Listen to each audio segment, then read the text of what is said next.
Hi, and welcome everyone to Whole Soul School and Foundation's second Fireside Chats for October 2019. My name is Marie Mohler, and I am an author, intuitive, and co-founder of Whole Soul School and Foundation. I'm here with my co-host and co-founder, Lacy Frazer, who is a clinical psychologist by training and a practicing life and leadership coach and consultant today. We welcome our listeners joining us for our second edition of Fireside Chats for October 2019, continuing our conversations about the journey of personal transformation as we delve further into living awake, alive, and aware, and living as spiritual beings in our lives today. In this episode, we are going to be discussing a film presentation by Michael Beckwith titled The Answer Is You. In this amazing presentation and talk by the Reverend Michael Beckwith, he speaks from his perspective about many of the themes and topics that we focus on here at Whole Soul School and Foundation, to include the conditioned self, the ego, nourishing our spiritual center, and freeing yourself from your limiting beliefs. These insights are infused with a huge amount of Michael Beckwith's passion and positive energy for living free and living consciously in our everyday lives. And I just want to share briefly again in this podcast today that Michael Beckwith is a New Thought minister, author, and founder of the Agape International Spiritual Center in California. He is a featured teacher and speaker in the film The Secret, and he teaches universal principles found in the New Thought ancient wisdom tradition of spirituality that are based on his own life experiences and journey to learn the teachings of both the East and the West. So without further ado, welcome Lacy to this important conversation today. Hi, Marie. So glad to be here. Yeah, we've got this is just a fantastic film for anybody that wants an injection and infusion of good energy and some direction in changing their life. Absolutely.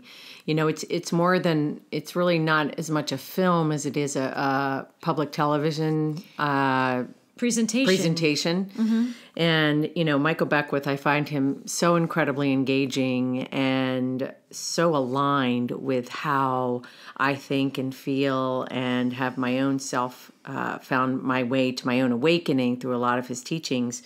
And I also find myself teaching similar concepts and in a similar way without really spending a lot of time with him. So in other words, I feel very aligned with the energies that he's bringing through, and that always excites me. So The Answer Is You is exactly how it sounds, at least the focus of it is exactly how it sounds, which is, you know, the premise that really all we need to solve our problems and live our best life is within us. And he talks about, you know, he opens with this concept that something within us knows that within us we have the answers. And we just have to know how to ask the right questions to get to our answers to live our best life. And he talks a lot about this expanded awareness that comes from asking these questions, and that we can make the choice to operate from a place of expanded awareness. So, in other words, we're moving from a direction of feeling like a victim of our own life, like a victim of our environment, to a creator of our life by tapping into the answers within ourselves. And so throughout this presentation, he touches on a number, I think, of very important kind of like breadcrumbs that if you really listen and open to what he's saying, and in some sense practice a lot of what he's saying, you become much more connected to yourself and connected to the universe, and answers will come, and your path is laid out before you. Yeah. And so I thought today we could touch on some of the more salient things throughout the presentation without you know, going over it verbatim. Let's touch on some of the finer points that, when connected, really provide a roadmap to going within ourselves and finding our own answers. Definitely. And when you just said the breadcrumbs, what I can feel is at the beginning of our journeys, anybody listening to this that is currently going through some change or challenges or some kind of expansion in your life in some way, you might be listening to this and feeling those breadcrumbs and hoping that you're going to, hear some today. And what I can say is, having walked some of these journeys myself, is that you start out seeking the breadcrumbs, and somehow in the process of the journey, they become jewels in the path. They become like gems of things that because you've lived it, because you've experienced it. So it starts out with this questing and questioning, and you're willing to try something new on, especially if you're in a place of deep struggle or suffering in some way.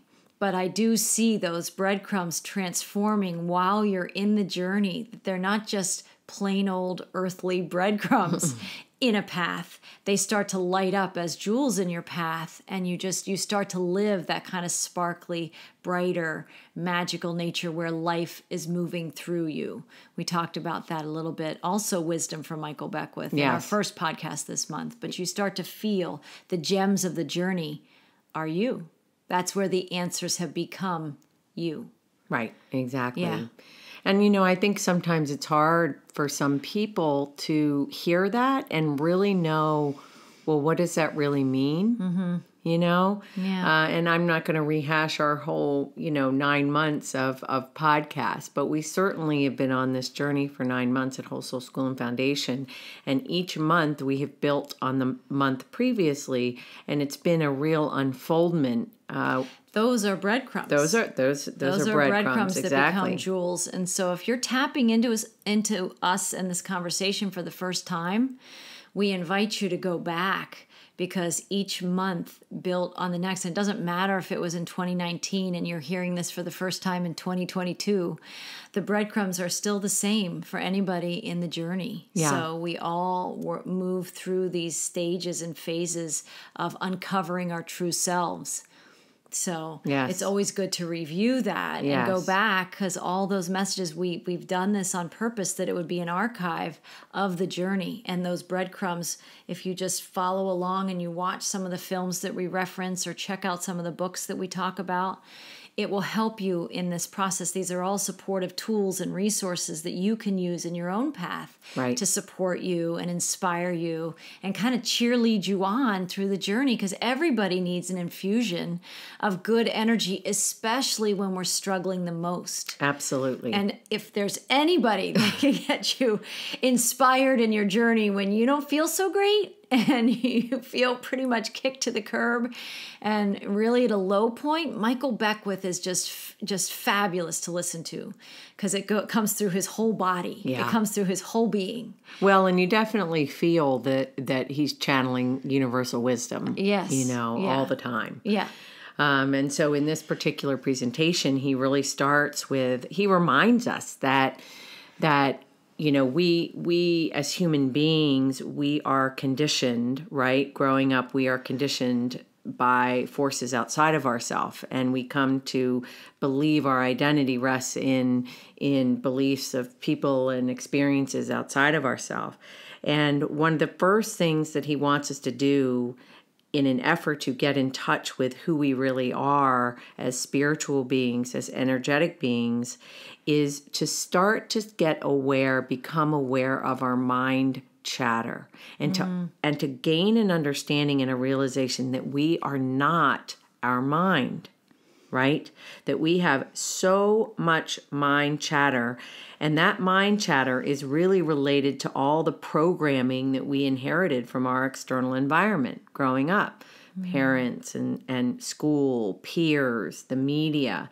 This was our external environment that was sending us all kinds of messages, right, that we took in and we adopted and assimilated and made us, but they're not really us. Correct. And that the mind chatter is the action of still trying to make sense of all the chatter we've picked up through our lives that don't always match who we really are. So the chatter goes on until we realize we're not that.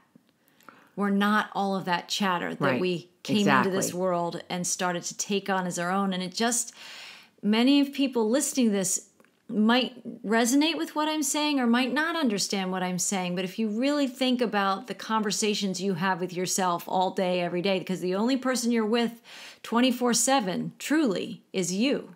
So if you pay attention to what that chatter is, there's a lot inside that chatter that is your mom's voice or your dad's voice or your teacher's voice or your coach or a sibling or a boss.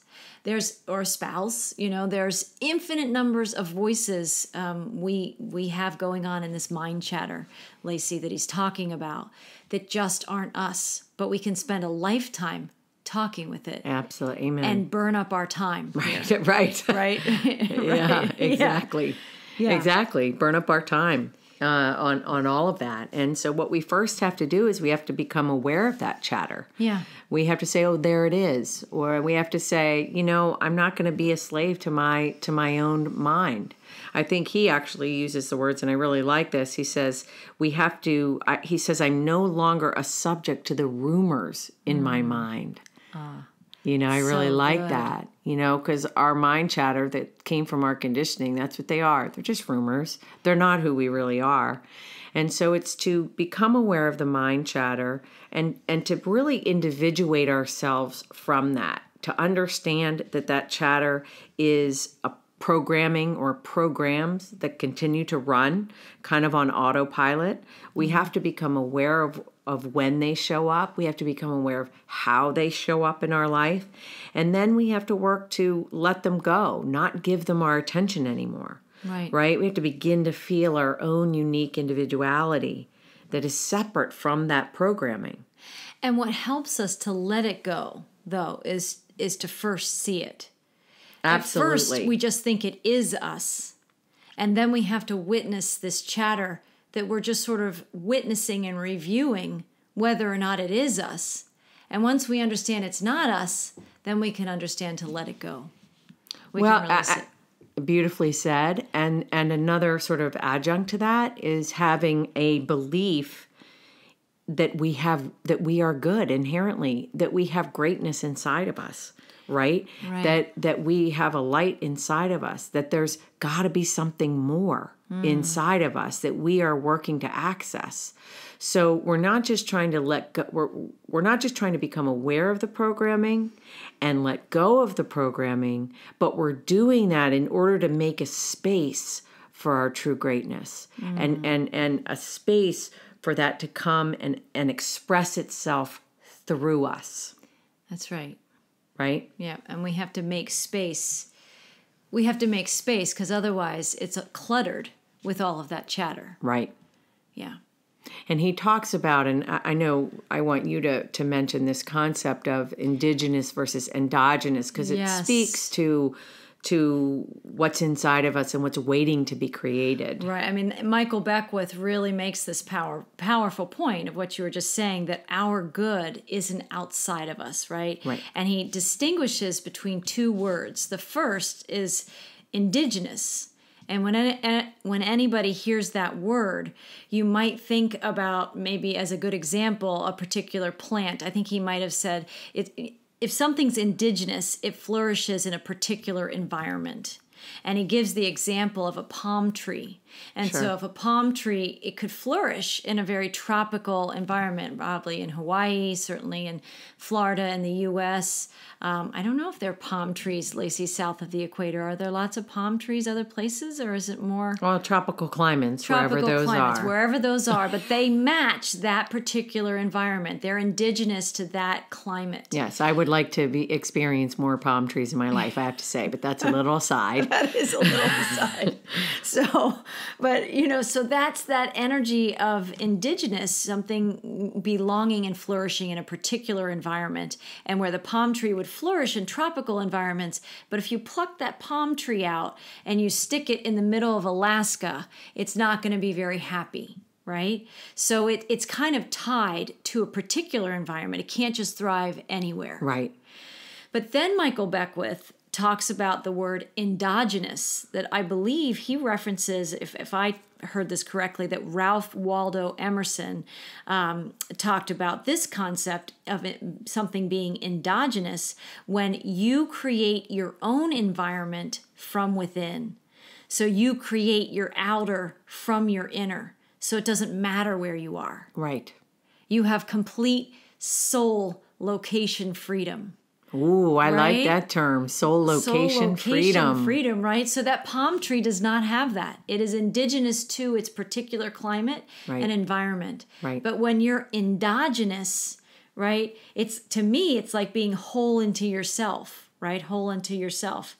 And you can create your own environment, whatever you want or desire that to be, from within. So you're creating your life from your inner life.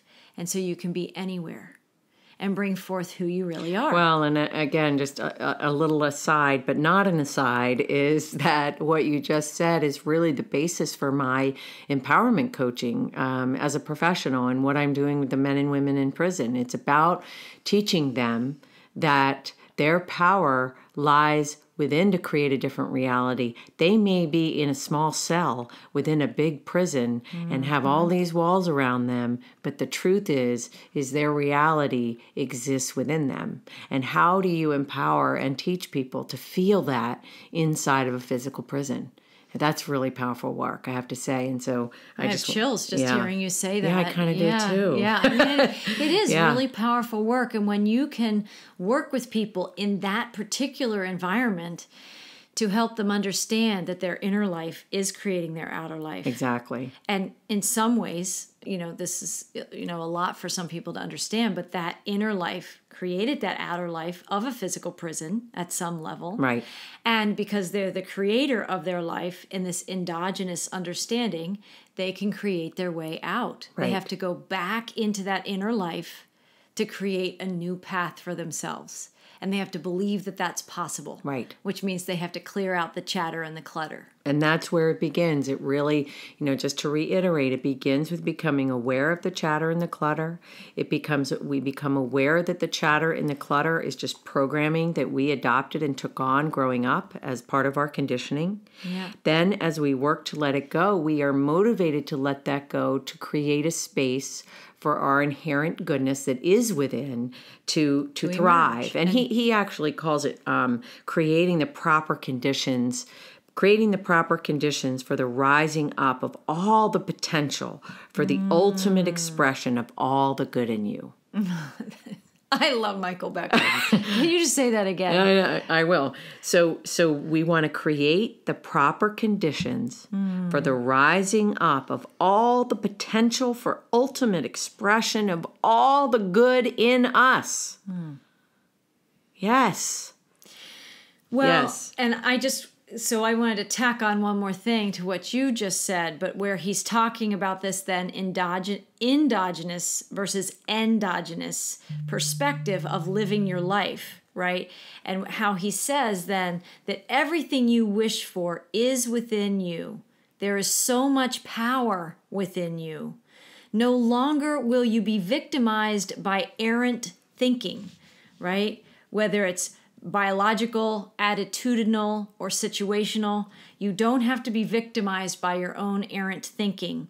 He says, as an endogenous spiritual being, you are going to determine your own destiny.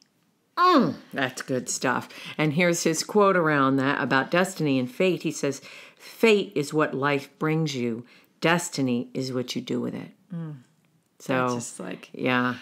It requires like deep pregnant pauses, doesn't it? Because it really is something that has to our souls know all of this, but we've been wearing these human cloaks and disguises for so long. And it's so exciting to be a part of this world right now at this time, as we are starting to take off the cloak and the disguises, and we are starting to live the life of our greatest potential. And that's what this is really about. Well, and if anybody's listening to this, I'll just say again, it is this film or this presentation is on YouTube for free, so you can access it there. And I can't remember, but in our newsletter, I would have cited a link. I think you can probably buy it on Amazon.com, but I think you can access it on YouTube. And every time you hear Michael Beckwith talk about something like those fate and destiny insights and just like inspirational zingers to the soul. You know, we get these chills all over our body. And when you have that experience, there's something in you that knows the truth of that. That's what goosebumps are. Right. Truth bumps. Right? They're truth bumps. Right. They're saying, I recognize the truth and the light in that is me. Right. Even if that's not what we're living, we can still recognize it. Exactly. Yeah. So if I may just sort of take us forward a little bit, you know, throughout the rest of the presentation, as he's already laid the groundwork for what we want to let go of and what we want to create space for, right? Yeah, right. And he talks about, well, how do we let go of the negativity in the programming? And that could be, 10 podcasts in a row. But the two things he says is stop listening to the opinions of others and stop listening and engaging negativity. But we first have to be paying attention enough and have enough awareness of when we are doing these things and when we are, engaging the negativity or letting the mind chatter take over or listening to the opinions of others. But once we begin to pay attention to this and we begin to work with ourselves, we can sort of free up the space and now start paying attention, creating the conditions for our good to rise up. And one way we do that is we start to vision. We start to dream. Exactly. And he talks about something here that I really want to touch on because you and I have deep experience with this, which is we're really good at visioning and we're really good at dreaming. We've been through like 13 vision boards and we're only on 13 because all the other 12 have all come true. Right. So we know this, but we also know the concept of the delay. And this was something that he brings up in this talk. And he calls it, he says, because a lot of people, so they get to a place where they can start to vision and they can start to dream and things start to move forward. And then all of a sudden they perceive an obstacle or a roadblock or something is delaying this process. Right. And he specifically addresses this. And you and I have had many a frustrated moment over the delay. Right. And he talks about, he said, and the delay is the gap in between what you want, what you're purposefully, consciously manifesting, and it actually showing up. So that delay period, that gap period, when it looks like nothing's happening, and somehow for some reason, in our ego minds, it can feel like something's being kept from us. Right. And in that time of the delay, this is what Michael Beckwith is talking about, what it can really be, what it really means. Well, and he says every delay is not a denial. Mm-hmm. So a lot of people want to say, oh, guess I'm not supposed to go in that direction. Guess the universe isn't supporting me to go in that direction. Right. Okay, but not every delay is a denial from the universe. It simply means that you are getting something you need to move forward during that time, in that gap that you're talking about, right? That you're getting something along the way that you're going to need in the course of the unfoldment of your soul's journey and for the delivery of your gifts. So imagine if we could all really feel a deep belief about that. And that takes us into that place, which I know we've talked about in other podcasts, but a place of trusting, right? Trusting what he talks about in this presentation and in the other podcast, those 4 elements of like living a spiritual life, right, Lacy, where he talks about the universe is friendly and that it is working and creating for you. So when we don't trust, we're not believing that the universe is friendly and trying to help us at all. When we're in those delay periods and we're thinking that something is denying us our good, denying us from something we really want, we're not thinking it's really partnering with us, and it makes us distrust it or get frustrated about it or resist it. But like you're saying, Lacy, and we've learned a lot in this journey that we want to share these little jewels of wisdom in the journey with our listeners, that even when we feel a delay in our journey, because not everything has manifested instantly, right? Sometimes there was the vision and it might have taken a few months, but even a few years to manifest some of these things. All you have to do is keep loving what it is that your vision is. And I don't know if he talks more about what we're supposed to be doing with that delay. I don't think. Okay. Yeah, he absolutely does. I first of all, I agree with you that you just keep in that delay period. You just keep loving what it is you're visioning, and you keep generating energy through the loving of the vision and trusting that the universe is working for you and trying to bring the best possible outcome for you. But it's also that there might be something that you need in that delay. Well, and this is what I'm getting to. This is what I'm getting to, because what he talks about is he says there are some questions. You need to take advantage of the delay by asking some specific questions. Right. So he specifically gives 3 questions here. What is it that I need to become in order to move forward? Mm-hmm. Okay, so remember, we're talking about being in the gap of the vision. It's something is not manifesting as quickly as you would like, or some perceived obstacle has come along, right? So we need to look at that and we need to ask some questions. What is it that I need to become in order to move forward? What gift do I need to activate in myself to move forward? And what potential is in me that wants to activate? So essentially all of these questions have to do with tapping into ourselves and what is within us and what we are ready and willing to connect to within ourselves, to move ourselves forward, to create the conditions for our potential to reveal itself. Yes. Right? Yes. And so this delay, just once again, before we move on from that concept, the delay is not always a denial from the universe. It is actually a very rich period where we need to be trusting, loving, and questioning. In the most positive way, questioning. Yes. Right?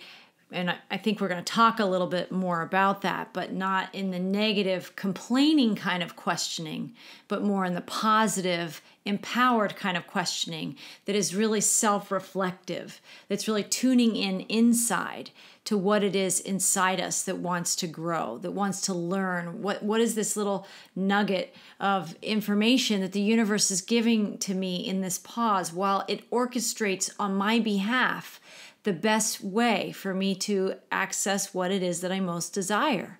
It's really trusting that that's another level of partnering with the universe to bring about the things we most desire. Yes. It's taking us into, to me, this isn't Michael Beckwith's words, but it's taking us into deeper relationship with spirit. It's taking us into a deeper partnership with spirit, into uncovering something about ourselves, releasing something about ourselves, activating something within ourselves. Exactly. Or allowing the universe to bring someone that we're not even thinking of that's going to be the perfect messenger or the perfect bridge for us to that next step that gets us closer to our goals or our needs or our desires.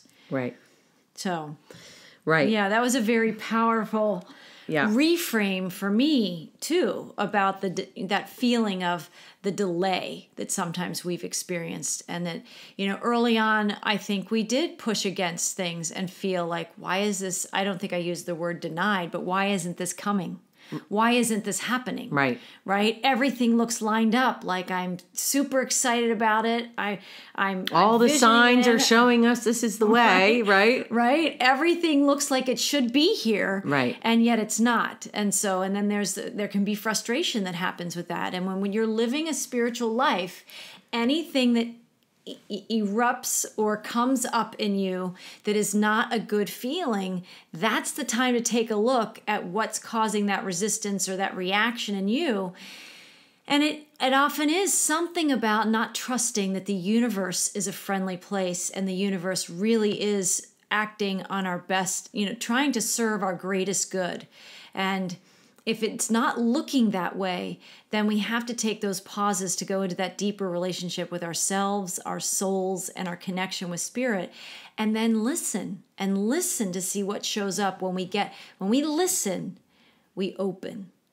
When we're telling the universe how it's not working for us and just what we don't like about what this particular phase of the process, how it feels to us, it's okay to vent. But after you're done venting, you want to get in that place. Okay, now I vented. Now I've said my emotional experience about how I feel about this thing not coming into my life the way I'm asking for it. We do need to get into that listening space and appreciate the delay and appreciate that opportunity.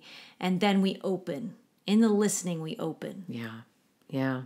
I was just so right there. I can't even speak. Like I was just feeling the flow. Yeah. And how many times, when we can let go and ask these deeper questions, the answers arise. And I was thinking actually about a conversation that I had with a good friend this morning who was experiencing a delay. Oh. And I totally reframed it for her in this way with this language, which was really cool. And she's just like, oh my God, that just opened up a whole new way of thinking about this, and I can appreciate the delay at that point. And everything changes in that 1 or 2 degree, shift in perspective. A whole new world opens to you. That's right. An entirely new portal, and probably 100 different pathways to achieve what you're seeking to get to create. Yes. Open to you when you open to that listening and you open to those possibilities and you open to look at the same situation but with new eyes. Yes. And delays will do that. Yes. If you know how to look. If you only know how to look about not getting, not having, not being, not accessing what you want, and sort of, raising your fists and, stomping your feet about how something is not happening for you, or even, in a way, a lower energetic response to that is that my life never works out for me. Nothing ever comes to me. Well, and now you're back into the victim, right. Now you're back into the victim of mentality. Well, and what Michael Beckwith said in our last podcast that we covered is just in that inner sense of life is always happening to me. Right. And life doesn't happen in me, for me, through me, or that life is me, but we often, and some people are still stuck in that place. That's a lot of why we started Whole Soul School and Foundation. Yes. For anyone listening to this podcast or any of our podcasts that don't relate to creating your own reality, just keep going back to our other messages and listen to other people like Michael Beckwith and Wayne Dyer and all of these, Bruce Lipton and Lynn McTaggart and all these people that are very passionate about when you change your beliefs and you change your perspectives and you change the way you see your world, your life does change. Yes. But if you're in a position where you're still saying, well, that works for other people, that doesn't work for me, because my only experience is that life happens to me. And, for the people that you serve a lot of the time, Lacy, that where you work in prisons, a lot of those people would probably share that same story. Well, I didn't do anything to get in here. Oh, absolutely. Right. And I'm even talking separate from whatever crime they were charged with. Right. I'm just talking about even at an energetic level, they have no idea at some level they manifested that incarceration, that jail, that cell that they're trapped in. And so it's by bouncing into material like this where you actually go to the prisons and reflect to people this energy, this possibility that out of the negative of their lives with the proper perspective, they can understand that they created their way into that experience on some level. And therefore they are the ones who hold the keys to let themselves out. Right. And so, but I know we were talking back to this concept that Michael Beckwith, if we go back to the concept of delays, it's all part of trusting a larger universal world that is working and trying to partner with us to give us our best life. And when something's not happening, the more we can witness that, appreciate the delay, even say a message like, I know there's something important in this experience for me. Show me what I'm to learn, or help me to be open to the new resources and people that I meant to connect with. Make this be a positive experience and only blessings to come from this experience. Then it doesn't feel like a denial. You just partnered with the universe in this amazing conversation, and they're going to show you everything you need. Yeah, it's powerful. And I can say that now, having been somebody, not to say that I won't have other experiences where something feels like it's just not coming. And believe me, to all these listeners, I will have to practice this just like you, because sometimes when it's something you think you really, really, really want, you may have to go back to earlier skills to learn another level of soul strength or, skills around that particular concept. So, I think we're always journeying and we're always learning. And if this is the first time, then just see if you can witness a disappointment or something that feels delayed and go into a place inside yourself where you become willing to see what the universe wants to bring through you in that experience until what it is that you're seeking can properly and in the best way come to you. A lot of people, I don't want to digress too far because I know we have a lot to talk about with this film, but I just want to say a lot of people want things to happen in their lives and they don't see the 20 different possibilities that could come into their life experience in the way they're asking for that blessing. That could be unfortunate circumstances or unpleasant circumstances. So part of what the universe's job in these delays are also to, if it's possible, to prevent some unpleasantness from manifesting en route to our goals. And so it can be protecting us sometimes as well. Michael Beckwith, I don't think, talks about that specifically, but it's also very possible that we're being protected in a delay. So you have to have this trust and faith in the universe that it is allying with you, it is partnering with you, and there's a blessing somewhere in the delay. And if you can start to release that it's a denial and just understand it, I would rename the delay in the most positive way that it's a pause. It's a pause for conversation. With the self. With the self and with spirit. Yep. Yep. Absolutely. Well, definitely. Yes, I think you've done a really nice job, Marie, of just getting into the energy of that space and that pause, and hopefully sparking our listeners to really take advantage and have gratitude for that. And so, thank you for that. Yeah. I want to go on, especially for those who are more linear thinkers. I loved this analogy that Michael Beckwith used to help us understand our worry and our negativity. He actually talks about something called a worry-free diet, and the fact that we are all raised on a diet of worry and negativity. Right, we're conditioned into lives of worry. Right, and he brings up the point that worrying itself has no transformational value whatsoever.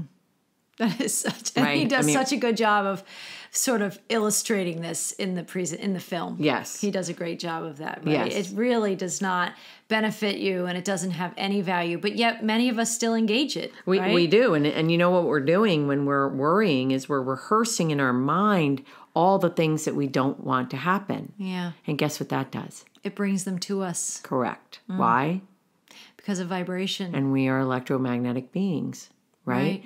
So the worrying is just rehearsing in our mind what we don't want to happen, which inevitably is going to bring more of that to us. Yes. So how do we get rid of or let go of or transmute this sort of diet of worry and negativity that we've been feeding on most of our lives? Yeah. And so he has some great fun points. He talks about going on a worry-free diet.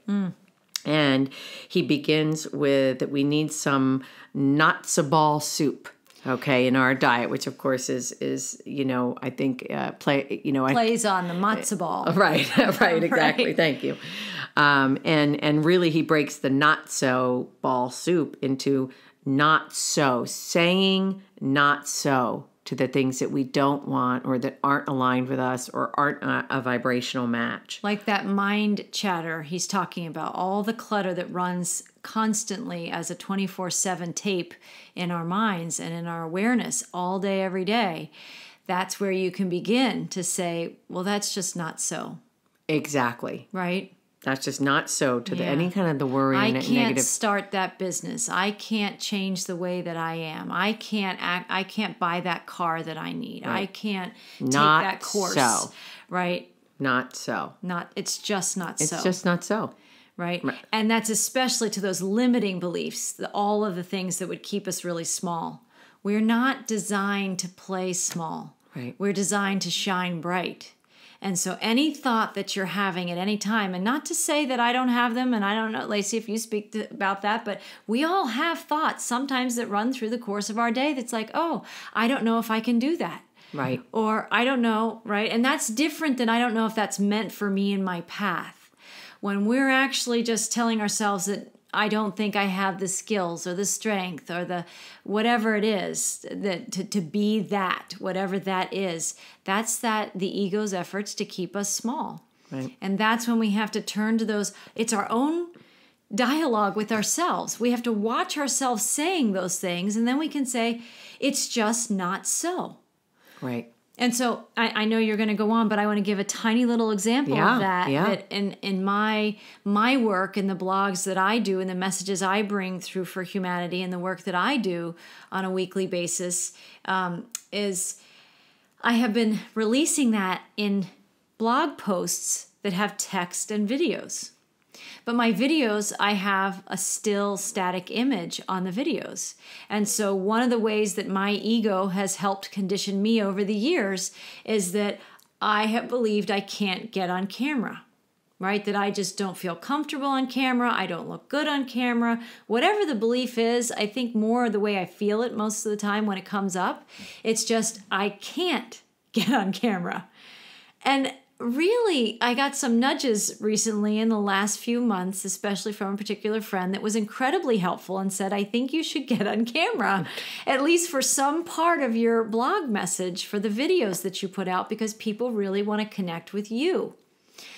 And so that is my example of the not so, right? The not so ball soup is that I've been making videos now really religiously every 2 weeks for the last more than 3 years now. Wow. And so this is the first time that I said, why do I say that to myself that I can't get on camera? I can get on camera. And that was, I've been on this journey for a long time, but there it was. There is that negative mind chatter conditioned belief system that told me something that in my comfort zone, I just, repeatedly would just put the text out and put this video out and I'm not on camera. But I took his, I hadn't even watched this movie yet. And yet the message came another way to me through a friend. And now I see it in the not so ball soup. It's just not so. And you did it. I can get on camera. I did get on camera. I even told the people who subscribe to my channel and my newsletter, my blog posts, that I had this belief that I couldn't get on camera, and I can't tell you the number of comments that I got from people who said you were fabulous. Right. So interesting, that's just the little self, that's the little ego self trying to keep us small. And this was my ego trying to keep me small, where it can sort of manage me better. But I'm not meant to be managed, and I'm not meant to be small, and none of us are. That's right. And so the not so ball soup, it's a great thing to pay attention to in your own chatter. How are you telling yourself that you need to be small? And it can be a very simple tool of just learning when to say, that's not so. That's not so. And And if you're in a situation that you don't feel comfortable saying out loud, if you're in even a challenging conversation with a family member, you can just on the inside know inside yourself and just take some deep breaths and just know that what they're saying about me and trying to reflect to me, I now know it's just not so. Yes. And it's empowering to even be in your same dynamics with all the people you interact with on a daily or weekly basis and start to change from the inside out. When things just aren't true and you recognize them and you know that's part of your old conditioning, that you would have accepted that before. You might have said, well, maybe that is who I am.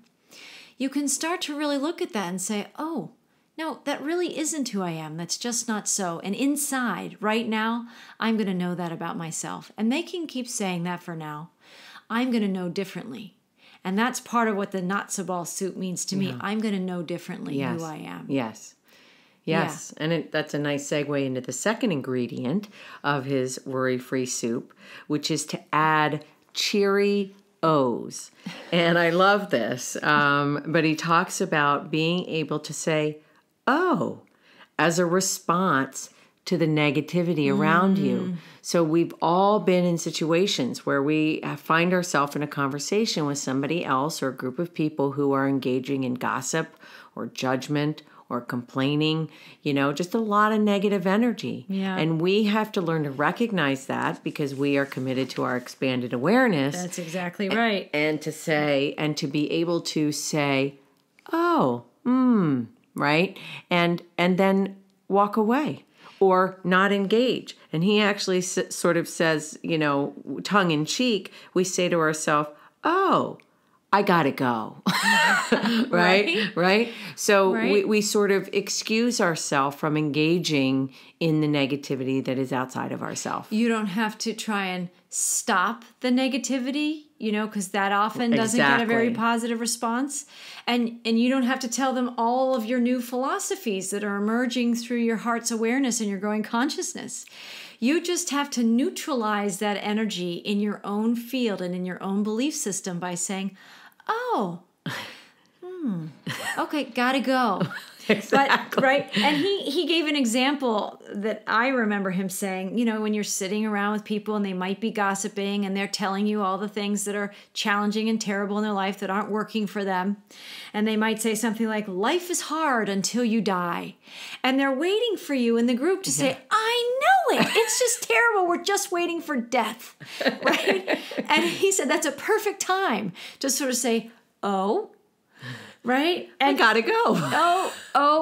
Gotta go. And so you just sort of say, and that kind of acknowledges them without joining them. Right. And then the go part is once there's been a moment of neutralizing that, you find your way and move into a different room or got to go to the store and get milk or something. Right? There's something that you need to, because it shifts the energy. And more and more, as more people do that on the planet, there's less people to join together in these complaining parties. Right. Because that's what gossip really is. Right. It's for people who don't know that they can create a way out of their life that doesn't, in the things that don't feel good. They want other people to join them in the complaining because it's a false sense of empowerment. When people complain together, it's a false way of trying to grab some power inside ourselves to feel stronger when we don't feel very strong. And when we get caught in that complaining trap, it's really just, if people would just say, I just didn't wake up on the right side of the bed today, and I'm going to work on that today. But most people don't even have that awareness. So they start the cycle of complaining that starts the day at the office or starts the day in a family. Right? And that's a perfect time to practice what Michael Beckwith is saying. Yeah. Oh. Exactly. Exactly. Pause, and it just shifts the energy. Yeah. Yeah. I love that. I love that. So it's a perfect ingredient. So that's the second ingredient in his So the third diet. ingredient in his new diet is grateful fruit. Now we all, I think, there's sort of a movement now with respect to the idea of gratitude, and that a lot of people talk about an attitude of gratitude, and people are starting to wake up to how important it is to feel grateful for things. And he talks about adding grateful fruit to your diet, basically make giving thanks a point of reference every day, which I really liked the energy of that, that you want to always be looking for something to be grateful for, that you want to be grateful for everything that you have and everything that, even the negative experiences in your life, that you learn to become grateful for those negative experiences. And you start to view them as a gift and a blessing to help you grow and develop, unfold, and to activate all of your talents and capacities. So I love how he said you join forces with the progressive universe and you grow faster if you can do this. If you can be grateful for the negative experiences and take the nuggets of gold from those learning experiences, you will progress and grow as a soul faster. Definitely. And I think he says what you're saying, and I took it in just another lens of seeing that, as he says, when those unfortunate things happen in your life that look like challenges and look like struggles, what you might call a negative experience, having gratitude for those, it helps you begin to experience more deeply that they are coming into your life to strengthen you in ways that otherwise couldn't happen. And so sometimes the strengthening we need to live our spiritual lives, right? Live as spiritual beings, live as the awakened, alive, aware beings that we are. Sometimes we need those experiences that grow us in that particular way that having a negative or more challenging experience in our life can bring to us, that, as you said, can grow us better, faster, in a more accurate, authentic, and efficient way. And so none of us, Lacy, you and I in this conversation, and anybody listening to our conversation, no one wants unpleasant experiences. None of us do. But if we can learn to see when they're happening, recognize that it's happening. Number one is just to recognize that there's an energy of something that's challenging for me. And then to turn to gratitude that out of this experience, only something good will grow. Right? And so we've had a lot of those experiences. Yep, we have. Right? We've had a lot of those experiences. And looking at negative experiences, challenging experiences through that lens has absolutely made all the difference in our soul growth and our evolution as human beings and, spiritual beings having a human experience. Crucial. Crucial. Yeah. And when you do grow to this next level of gratitude, you might start just by being willing to be grateful for the happy things. But then the next level is this willingness to be grateful for all of the things, yes, which includes the negative things. Yes. And you go to another level of the gifts of gratitude yes, when that begins to happen. And you have gratitude for existing, gratitude for being. And he says, when you eat of the fruit of gratitude, you can be grateful for it all, period. Period. You just are grateful for life itself. I mean, in everything. There is nothing to not be grateful for. Right. Right? Right. And that's... And I know that is not something that you don't just, from all the conditioning that we've had, our world doesn't teach us or help us or mentor us, in the experiences that most of us, I would say, have in the world we live in today, are not mentored by our society and our families and our school systems and all of those, systems to see life this way. We aren't given that lens. We're given a different lens, and then usually it involves something about feeling a victim of it and needing to complain about it, which means I can't change it. Right. But when you're grateful for all of it, a lot of those things that would otherwise come into your path at a certain point don't need to come in and find you. Right. Because you've already grown past the need for those challenges. Yes. Right. Well said. Well said. It is amazing. So on our new diet, we've got not so ball soup. We've added some Cheerios. We are eating the fruit of gratitude. Yep. And the final thing he discusses, and I love this, is no TV dinner. Basically, he's talking about stopping TV, taking television out of your life, and begin to tell a vision. Right.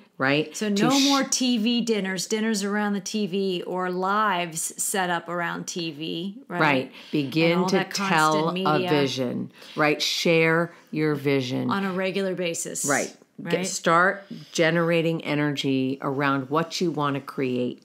And this speaks to our ability to move from a consumer to a creator, right? We want to make ourselves available to what is inside of us. Yeah. We want to make remember what we're trying to do. I mean, using his words, we're trying to create the condition for our greatest potential to rise up.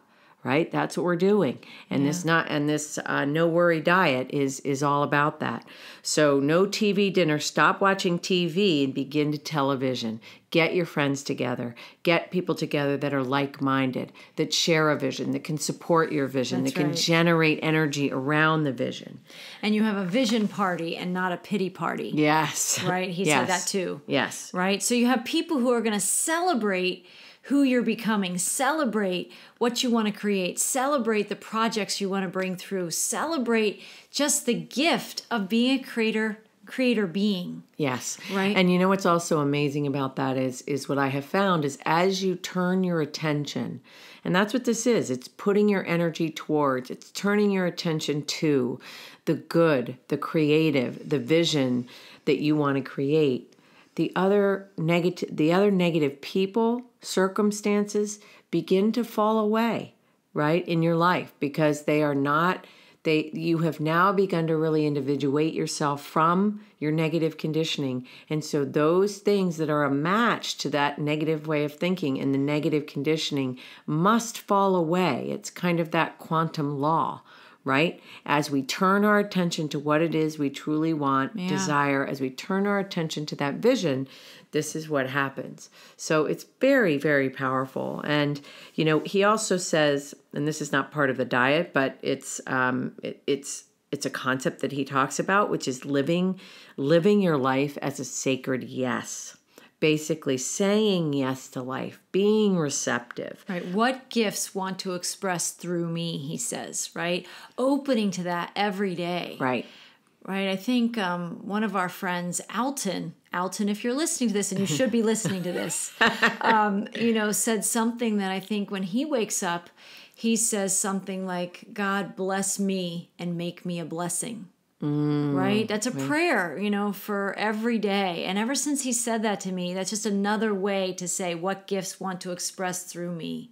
Bless me as the gift that I am, and help me be a blessing and a gift to others. Yes. Right? And so I love that. I love yes. that. And then you have to make yourself available to it. Right. So if you're asking to be this gift, and if you're asking to be this blessing, and you want to be this creator, then you have to make room in your life to show up as what your prayer was, to show up as what your vision was. Yes. Right? So that's a big part, and maybe we'll have to have a whole other podcast on that some other time, but a lot of people say affirmations and intentions, and then it just doesn't come. This stuff doesn't work. You can't manifest your reality. It's because we don't often realize in the earlier stages of this process of being a creator and no longer a consumer, right, is that we have to make ourselves available to be what it is that we are. So we can't just say an affirmation and think that the universe, God, spirit, your spirit guides, whoever, your whole team, whoever you conceptualize that to be, that they do all the heavy lifting and you just have to spout out commands. There is a more active process where you have to become available to it. And the gratitude is a really huge piece to that. Yes. And the turning off the conditioning that comes through the TV and just the chronic messages we get through our devices today, 24 hours a day on 1,001 channels, that are oftentimes old messages. That's why I tune into when I want some inspiration. I choose the show that I want to see. That's why we spotlight these films, because when we turned off our TV, we very selectively chose the frequency or the teacher or the speaker that we want to tune in to, because they're bringing a message that elevates us. And what did you say? Helps us rise up.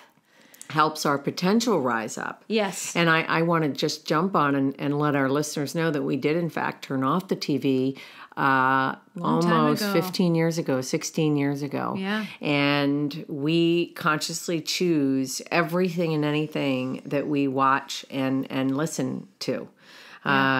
Through either streaming or even the old school of a DVD, through a DVD player. Well, I was going to say VHS. Well, let's not tell our them VCR. that. Let's not tell them that. Right. But it's true. I mean, and it's we have been in the conscious choosing of what we feed our spirit now for 16 years, and it's made all the difference in the world. Yeah. So, and I think it helps clear. I think that was part of our no worry diet that we were doing automatically. Yeah. And I'm going to challenge all of our listeners right now to adopt. Invite. Okay. Invite. I don't know. Welcome. can be softer, but yes. Or if you like a challenge, that works too. For some people, think whatever your vibration is. See, you can choose the word challenge or invite. So I will invite you. And I will challenge you. Okay. to adopt this worry-free diet, courtesy of Michael Beckwith, because it will change your life. It really will if you really commit to it. So, yes. And if you also, and I know you want to round things out, Lacy, I always have more to say, don't I? I just want to say quickly, our messages in October are really quite a pair, because the first podcast this month that was just talking about living as spiritual beings and not talking about a film brought in Michael Beckwith's work, where he talked about the stages of higher consciousness, right? And when you pair that, I don't know if I can bring it back now, but life happens to you, life happens by you. Yes. Life happens through you, life happens for you. And then you are life. Life is you. I think we missed something in there, but anyway, we did pretty well. So when you review those, and we had a whole conversation about that, and then you add this worry-free, spiritual diet or nutritional diet, when you pair those things together and you pay more attention to what his teachings offer this planet, it's extraordinary. And if you look for these things, where am I living in that life happening to me? Where am I living that's happening by me and I'm making things happen? And, where is life moving through me? And then you have interactions, and you go to the work and you're around the water cooler and you've got all these people complaining and gossiping, and you say, oh, right? And you have, right? And gotta go. I gotta go have my grapefruit. Right, grateful fruit, right? And so you leave the complaining at the water cooler and you go over to the grateful fruit to reset your vibration in gratitude. And you can even say, I'm grateful that I'm aware that doesn't feed my spirit anymore the way it used to. I might have been a big participant in that conversation 1 day ago, 1 month ago. That was me. But I'm grateful that I'm aware that no longer feeds me. And so when you put all these principles and these tools together that Michael Beckwith so generously offers to people in his teachings, it is inviting you or challenging you to that more extraordinary life, to step up and be more of the bright star that you are versus this small human that you've been conditioned largely to be. And I would use that as a segue to say the way to really do it is, I'm going to come back to the very thing we started with, which is something inside of us knows that within us is the answer. And to get to those answers, we have to ask questions. We have to ask empowering questions. Yes. And so I want to just round it out by this amazing quote by Michael Beckwith, where he says, every problem you have in life is a question trying to ask itself. Every question is an answer trying to reveal itself. Every answer is an action trying to express itself. And every action is a way of life trying to be born. Now sum that up, Marie. Well, and I think it's worth saying that one more time, because people won't want to rewind. Just read that one more time. It's really profound, and then for people to just take that in, just let it integrate and sift it down. Yeah. Every problem you have in life is a question trying to ask itself. Every question is an answer trying to reveal itself. Every answer is an action trying to express itself, and every action is a way of life trying to be born. And that's us. That's the journey of that, like being inquisitive, being curious, questioning, but from an empowered place, not those disempowered place. Disempowered questions will give you disempowered answers, will give you disempowered experiences. But empowered questions give you empowered answers and give you empowered experiences. Yes. And so it's really profound when we can learn how to better, and I say more properly, learn the language of how the universe speaks If you speak in disempowerment, it will respond with disempowerment. If you speak in empowerment and joy and passion and blessings and gratitude, then it showers you in that. And you get to really think, which one do I want to be creating? What do I want to be experiencing? And there are whole other podcasts on that. Some of us are just conditioned to be used to pain in our lives. And so sometimes if we've been working at change, sometimes we find that we have little saboteurs inside us that don't actually want that change, that want to continue to keep us small. But Michael Beckwith, speakers like Michael Beckwith, there's many more that we've talked about here on Whole Soul School and Foundation, and that we will continue to talk about, but that are always inviting people to expansion, to expand beyond the smallness you think you need to be. And so it is a joyful process if we just become willing to let ourselves have the experience. And you can start small by a willingness to witness yourself, witness the people you spend the most time with, and what are the kinds of things they talk about. When you're hanging out with that all day, that's a lot of your vibration. If you like the vibration that is, then you will very likely stay with those people. If you don't like the vibration that is, and you feel like, that really isn't a match how I feel inside or how I want to be, then you have to take those steady inner steps, because it's an inner journey first, right? That's where creation takes place. To start moving yourself in the direction of being around the kinds of people you want to be around. And therefore, if they're going to want you hanging out with them, you're going to have to shift your vibration and change how you talk with yourself and change how you engage all your conditioned beliefs. And if you're working on letting some of those things go. So it is a really powerful journey, but really he sums a lot of this up, that the universe is inviting you to ask a question. It's daring you to ask a proper question, because your life will change. And the present is your imagination. The now is no time, no space, and everything's here now. He even distinguishes between the present and the now. The now is even more of a timeless space, right? Where you're just letting everything flow, right? Because you're just in harmony with that universal pulse of energy that's always creating more goodness. Even the present is your imagination and your visions, which is also a very positive place to be. But that now place takes you into this, your infinite self, where there is no time, there is no failure and success. You're perfect as you are. And knowing the answer is you, when you can go into that space, it's just unbelievable. Mm-hmm. And that you are not a consumer, you are a creator. And so the last thing I think we might go, I know we've gone a little long today, but he says, then there are 3 questions we want to be asking more of. 1 is, how can I grow?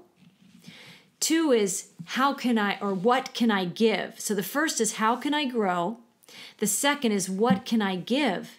And the third is, what can I celebrate? And when you're in the energy of those kinds of questions, that orients your day in a whole different way than when you just allow life happen to you, right? Right. Where just your life is happening to you and you're just sort of a victim of how it shows up that day. But when you're asking these questions when your feet hit the floor in the day, how can I grow? What can I give? What can I celebrate? It opens you up in this new, very receptive, blessing-filled vibration of knowing yourself as an infinite expansion being and as a creator being. And he says, so at the end of the day, you aren't the same person you were in the morning. Oh, it's so powerful. I love that. Yeah. And it's just so powerful, and it's so true. It reminds me of Wayne Dyer and what he used to say about, that what happens in the what happens in the morning becomes a lie in the afternoon. It's sort of a similar feeling, which is when you start, and what Michael Beckwith is saying is, when you start the day asking these very powerful and open-ended questions of the universe and of your inner self. In a trusting, faith-filled, joyful, blessing-looking way, when you're looking towards blessings in your day, right. The universe says, gosh, okay, we're going to reroute the day. We were headed to grumpiness and complaining, right. But now we just set our coordinates to joy and creation. Yes. Okay, we're going to get on that. Yes. And so it's pretty miraculous. And even if something comes into the experience of your day that you tried to start happy, you tried to start thinking positively and asking those types of questions, it still sometimes takes a while to reset those inner coordinates. So you still had vibrations from yesterday and energies from the past week and energies from your whole past life. So you've got to give it some time and set your trust meter on high to just really try and say it's going to take a little bit to turn the ship around. Right. But it's going to turn, and it turns for all of us. And this is not meant for just one of us. It's not like the universe said, Michael Beckwith gets to experience this and nobody else does, right? He's just going to be a teacher of something that's unattainable. The universe makes it available to everyone. And everyone has their own point of awakening. And even if it's not a full awakening, sometimes it's just a call to something different or a curiosity because you're aware that something isn't as fulfilling as it once was. If that's you or wherever you are in your journey, you can take a turn towards embracing yourself as this creator being. And there's extraordinary teachers like Michael Beckwith. And, I know there's so many, Wayne Dyer, and I know we can rattle off many from the films we've shared already and the books we've talked about. But, along the journey, sometimes when you're trying to have that essence of gratitude and you're trying to shift the way you think and respond to many of the people in your life that are still going to hope that you're going to join those complaints or you're going to join that victim mentality where we all play small. And if you start playing a little bigger, well, they may not like that too much. That may cause, you're not playing your role anymore. And what they'll have to do is just create another vacuum where somebody else will move into your place eventually. Or just, at some point, just let you go. And sometimes that helps when people can sort of let you go on your journey. Gotta go. And when you can go on your journey and you give yourself permission, sometimes the people in your life will eventually just let you go. And then they'll see you in time just start smiling and shining and things are happening for you. And you do get that job that everybody wanted, but you get that job or you got that move or whatever it is. Things start aligning for you and life starts happening for you and through you. And people take notice of that. Yeah. People learn much more from people who are living it than people who are preaching it, trying to teach it, trying to correct, reroute, deny, argue with people to try and get them up to speed with where you are. The journey is you. And so I'll say what Michael Beckwith says, the answer is you. It's not outside of you, it's you. And today is the beginning of a new life. Say yes to it. It's so powerful. This is absolutely worth I think it was like an hour, I don't remember, an hour and a half time that it took to watch that film. There's many takeaways. You just get in the frequency that Michael Beckwith gets into and you're like, yeah, sky's that's the limit. My life, right? That's the life I'm living. That's right. So thank you, Lacy. This has been fantastic. Yeah, thank you. And thank you to all of our listeners for joining us in this expansive conversation about the film, The Answer Is You. We are so much more than we often believe ourselves to be. And I love that Michael Beckwith, through his ability to articulate many aspects of the life journeys we all take and we all make at some level to remember ourselves as spiritual beings with divine purpose and presence in this world, he has inspired countless people around the world to remember that the answers live inside us. They aren't outside of us. That is the illusion. That is simply our conditioning, and conditioning and habits can be changed. It is this transformation process that invites many of us to open to a greater truth inside us that wants to be free, that wants to live free, that wants to shine free. And I can't think of a better teacher and communicator of that than the Reverend Michael Beckwith. So he was a very powerful messenger for you and I, Lacy, at the beginning of our journey of personal transformation. And we invite all of you listening to find out more about his materials, his books, his videos, to inspire you in your own quest to know and free yourself in your life, to live a life that is magical and a joy to be in every day of your life. You want to be in your own life, right? And to do that, you have to move into this awareness that you're the creator of your life. So please subscribe, and share this podcast with your friends and networks on social media. Help us spread the word about Whole Soul School and Foundation and the unique insights, teachings, and messages we're sharing in the world. We welcome you to visit our website, wholesoulschoolandfoundation.org. There you can sign up to receive our newsletter and our notifications. We know you don't want to miss anything. And you can visit us on Facebook, Twitter, and Instagram to check out our reminders for the soul posts that we post twice a week. And you can also find us, our podcasts on Spotify and iHeart Radio and Apple iTunes and Buzzsprout. So you can find us a lot of places. If you just start searching Whole Soul School and Foundation, you'll find us. And lastly, please consider making a donation to Whole Soul School and Foundation. It really helps us to keep the lights on, to keep the energy flowing here, to keep the messages coming.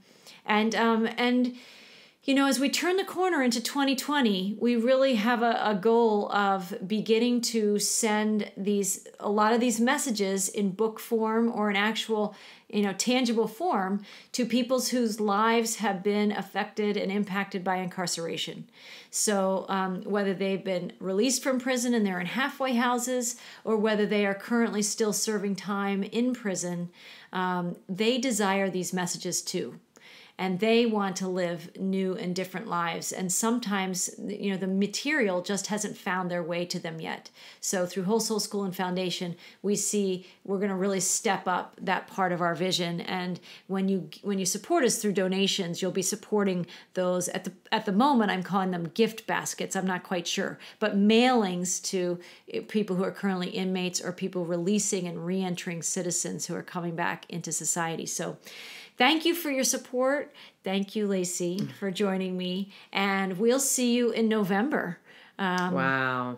It's almost November. And, we have a lot to take in from these messages this month, and really just paying attention to living our lives as spiritual beings and starting to take some of these tools that we've been sharing over the past year and really apply them in your life. And we will be doing the same. So we will see you on the other side of October in November. And until then, we send you blessings and lots of gratitude. Blessings, everyone.